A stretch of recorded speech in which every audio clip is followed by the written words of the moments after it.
Thank you, Chris. I appreciate it. How's everyone doing today? You're good? You're here to listen to the attorney. So you've got 30 minutes. Hopefully it's a little bit less than that, but listen to me talk about what AI is doing to intellectual property. It is extremely messy, as you can imagine. Every time you're getting on social media, right, you're seeing things with AI that people are creating. And one of the questions is, well, who actually owns those works that have been created? And we'll dive into that. But before I do that, I want to talk about each of the areas of intellectual property, kind of lay a foundation, the generals of each of these areas, the basics, how AI is helping in these areas.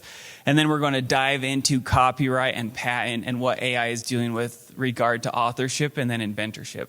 So just to start, the other day, I had a couple cousins that had come over to my house like late Saturday night, and they created this song for me because they wanted to get me out of the house and they wanted to go to dinner. They did this whole song about going to Costa Vida. So it's one of those things like, well, do they actually own it? It was a great song and it got me out of the house and we ended up there with all the kids. But who actually owns that? So we're going to talk about a lot of those things today. So navigating intellectual property. So there are 4 different areas of intellectual property that we're typically talking about, right? Trade secret, patent, trademark, and copyright. So with trade secrets, that's when we're discussing formulas, customer lists, things like the Coca-Cola formula, say the batter for KFC, things that other people don't know and that you're attempting to keep secret. So that's where trade secret comes into play. We really won't talk about this too much. So this is where I spend the bulk of my time as an attorney, is with patents. With patents, we're looking at design patents, plant patents, utility design. It's just the ornamental look, right? All we care about is what it looks like. We don't care about how it's functioning. We care about how it's functioning underneath utility. So on the utility side, you can see that bottom drawing with all of the reference numbers. We're pointing out every single component, and then we're discussing in an application, this is how it's functioning, this is why it's different than other patents that are out there and other products that are out there. Plant patents, I have not had the chance to deal with those, but those are typically just new variations of plants that people are covering. The one thing I like to tell people is just how much intellectual property affects all of our lives. Like, you may not think about it that often, but when you go into the stores and you see all the branding everywhere, you see the designs, the logos on shirts, those are all protected. Those are all owned by individuals. When we talk about patents, this plays a big role in so many different things, in a lot of the machines that we're dealing with, as well as the one thing I like to tell people about is pharmaceuticals.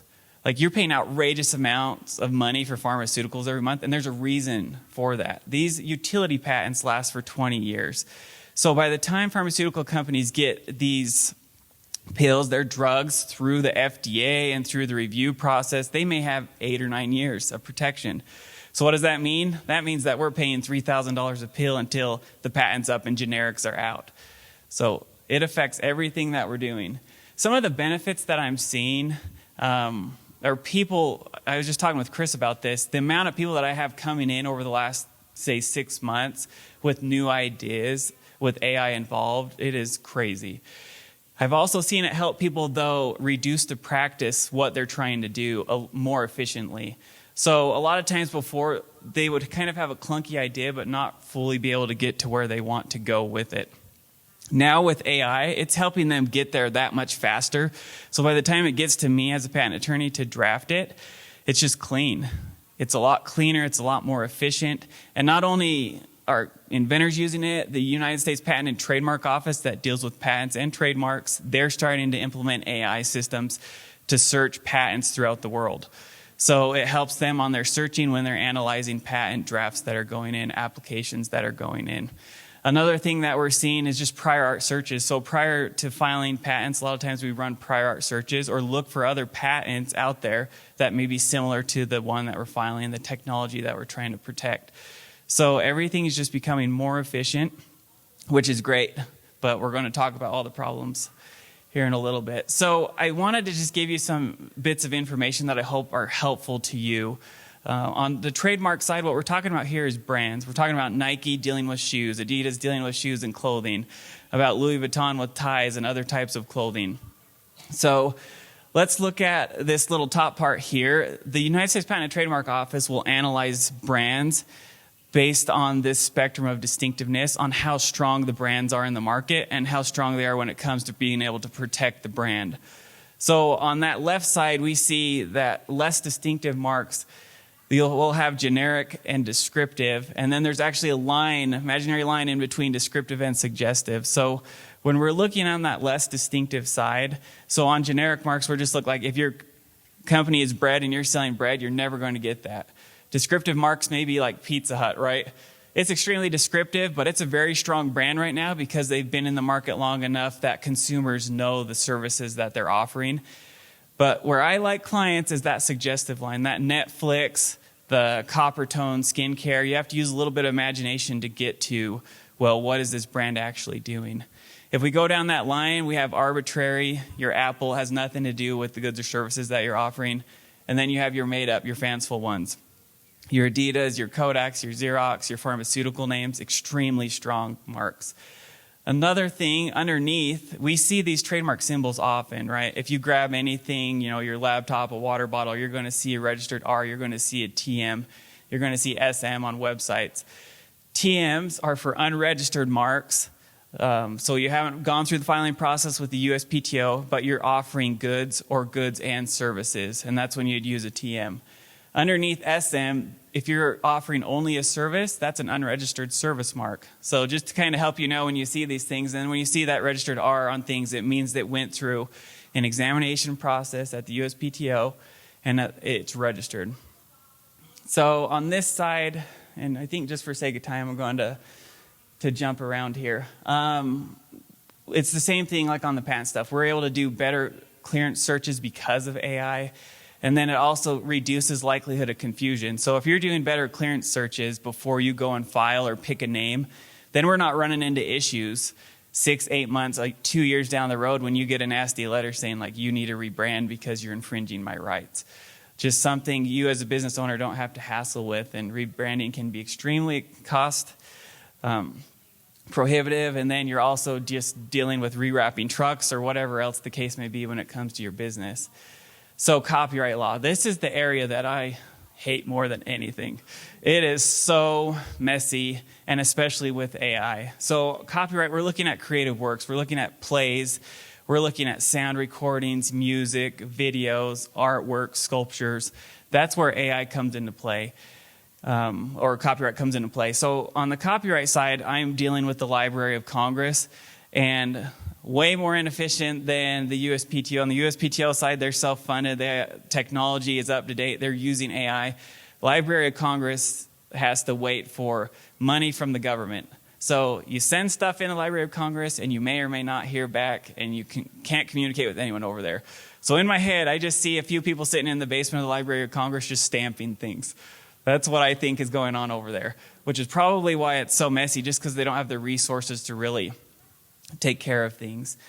I'm going to skip this. So let's talk about what happens when a non-human creates, right? How many of you have used ChatGPT or anything else to create music, songs, and you're just telling it what to do and it's creating? Like everyone in here, right? Well, the question is who owns that? So when non-humans create something, right, we're going to look at this case. So this monkey selfie case came out 2017. This individual, Slater, on the right, went to Indonesia and set up his camera. And the monkeys were playing around the camera. This monkey came up and took a photo of itself. Boom. And then he's trying to monetize these images, make all this money. And PETA comes around and says, whoa, whoa, whoa. You cannot own these images because you did not take the photo. The monkey took the photo. The monkey actually owns the right in the photo. You know how ridiculous this sounds, right? But this is what we're dealing with. So it goes to court, and the court says, well, Congress and the Constitution, the IP clause never intended that non-humans could own, a copyright. So, yeah, denied, right? Slater wins, but however, he did not own the copyright because he didn't take the photo. So, but the monkey couldn't own it either. Just an absolute mess, right? So why is this important when it comes to AI? If a non-human like a monkey cannot own it, then can AI own anything that you're creating, or are you the owner of it? So with the explosion of all this AI-generated content, like, it has blurred authorship on the copyright side. And with that, I want to talk about whether AI is a tool or a creator with some examples. So this first example here, this is an AI prompt that I did not do, but I grabbed to hopefully emphasize kind of what we're talking about. So if we see the prompt on the left, right, you see these details about, okay, here's a professional photo. We want a cat with glasses, a robe, reading the Sunday newspaper. And it goes through foggy, wet, stormy, all these things. But are there things in the output that you can see that were not in the prompt? Right? Looking at that, there are a lot of things. Right? It doesn't say anything about the cat wearing any type of clothes underneath the robe or what type of clothes. Doesn't talk about the breed of the cat. Doesn't talk about, did anyone notice the human hand there? It is creepy, right?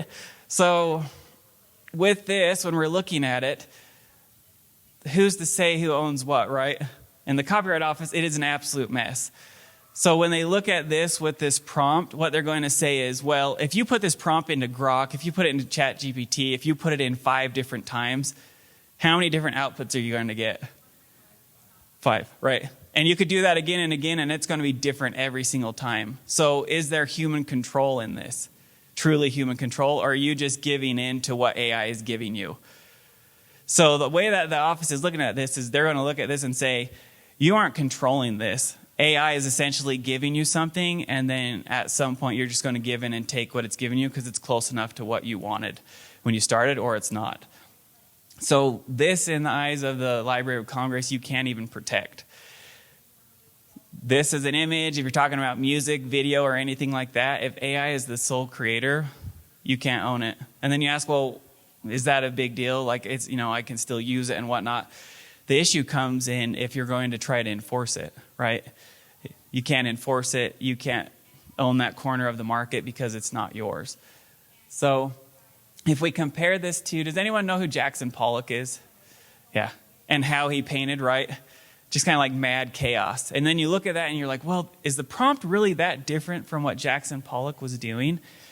And then the office looks at this and says, yes, it is, because he put in the effort, he picked the canvas, he picked the color of the paint, the way that it was applied. Even though that he wasn't truly controlling how gravity is going to put the paint on it, there was still human involvement in this. So on this side, well, what if you have that image on the left, you do this drawing, and you upload it into AI, right? How many of you have actually done this, that you've done enough and you put it in, but you're not all the way there? So the office looks at this as, well, this individual can definitely get a copyright on that left photo, right? This cyborg-looking half face with the roses coming out, that is there. A human authored it. But then if we look to the one to the right, we look at some of the features that, you know, AI made more realistic. The nose, the roses have color, they're more realistic. But you can still see the human elements in the output. You can see the line going through half of the face, the location of the rose petals, the location of the leaves, the mouth, the nose. So when the attorneys filed this copyright registration, they had to disclaim certain portions. So they said, we want to own what we submitted with this drawing on the left, but we'll disclaim anything that's realistic that AI created. So we're at the point now with the first prompt, AI, right? We're not owning anything. This one, because there is some human intervention, some stuff going in, you're going to be able to own what's on the left, but nothing what it produces on the right when it comes to the realism of it. Yeah? So what if they take that and put it in Photoshop and adjust it there? Yeah. You're good. So that's the next slide, editing these. So when we talk about modifying these images, say we get that into Photoshop, like you're saying, right, and we manipulate it, we change things or put more of our touch on it. The office looks at this, as everything in the law, it depends, right? It's a case-by-case basis on whether or not it's even protectable, depending on how much human intervention there is. So, yeah, go ahead. Is there something in the metadata that shows the difference between a human interaction and AI? No. So, yeah, there's another problem, right? So you have to be honest with the office when you're filing it that, you know, you created this and that AI created that. So where all of this is going to go, who knows, right? AI is changing so fast in 3 years from now, and then we know how Congress acts, right? All this intellectual property is a federal thing. It's got to go through Congress. So by the time it actually catches up, AI is going to outrun it, right? It's going to be hundreds of miles away. I'm still using black and white drawings on my patent stuff, right? You think that I'd at least be able to submit a video to show how things are functioning, but no. So once again with this, as long as you're changing things enough, on the copyright side, they want to see a modicum of creativity and original authorship. So if that human is involved, right, if we look at that one on the bottom, they added the hot air balloon, you could add the castle in the background, you can change some things. And then once you submit that copyright application, the office is going to determine whether or not that even works. So what time do I have here? I've got 10 minutes. Okay. Okay. So just a few more things that I want to talk about. I'll dabble in the trademark stuff a little bit too with this. Where is AI pulling everything that they're getting, right? It's learning everything from the web. So who's to say that we're not infringing someone else's rights in copyright, trademark, whatever the case may be, when AI is running this and pulling it? So then we have to look at, well, is it substantially similar to what's protected and already out there? If the answer to that is, yes, then you're liable for infringement. And guess one of the perks of AI, it gleans the whole internet. It will find you as the infringer. And then those attorneys will be sending you a letter. And then you're going to end up paying, X amount of money, because underneath copyright law, it's strict liability. People just have to show that you used it without permission, and the conversation is over unless you can meet one of the exceptions. So patent law. I just want to talk about the first one. Inventions made using AI. Are they patentable? There were a few cases that went through called the DABUS cases. So this individual, Thaler, had an AI, and it created two separate inventions. He did not intervene whatsoever. He files a patent, and with a patent, you have to send in an oath saying that, I'm the inventor of this. He files the patent under the name of the inventor as being DABUS, as this AI system. And the office said, no, you can't do that. That doesn't meet the threshold of, it being an inventor. Thaler sues in federal court. He sues in the EU, in the UK, in Australia, New Zealand, South Africa, to try to say, well, if we're over here trying to promote innovation, don't you think that we should have AI creating things that we can protect? Like, doesn't that make sense if the whole goal of this is to have more innovation? And in every place other than South Africa, they said no. You have to have a human involved, and the human has to conceive of the idea for it to truly be protected. So the court rejected everything, but this Thaler individual also tried to push things through on the copyright side, on the authorship side. So we still don't know where that's going to land, because it is sitting at the Supreme Court right now on whether AI can be an author. And if that's the case, everything I just told you, out the window, right? And we'll wait to hear and see what goes on there. So when we talk about inventorship, why does it matter? Well, if you as a human are not the inventor, then you can't own it, you can't enforce it.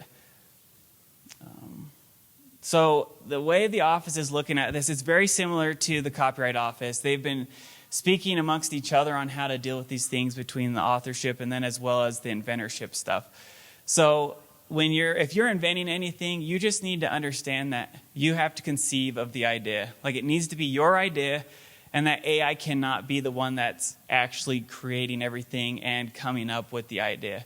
If you have the idea and you're using AI as a tool, as the USPTO will say, as a laboratory, like if you think of laboratory equipment or a computer in days past, or things to help you bring your invention to life, that's fine. But if you're using it as, I threw it in like this DABUS individual, this DABUS AI, and it created it, you're not going to be able to protect it. So in conclusion, I would just say some takeaways. Things are going to just keep changing, and the law is going to keep evolving in this. I think it's just going to get messier and messier as AI gets better and as making laws fall behind.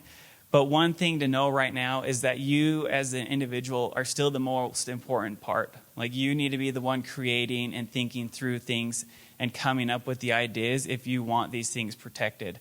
And then if you want them protected, then you can use, and you came up with it, then you can use AI, right, to fill in the gaps like I have so many clients right now, and then truly creating that great product. So thank you.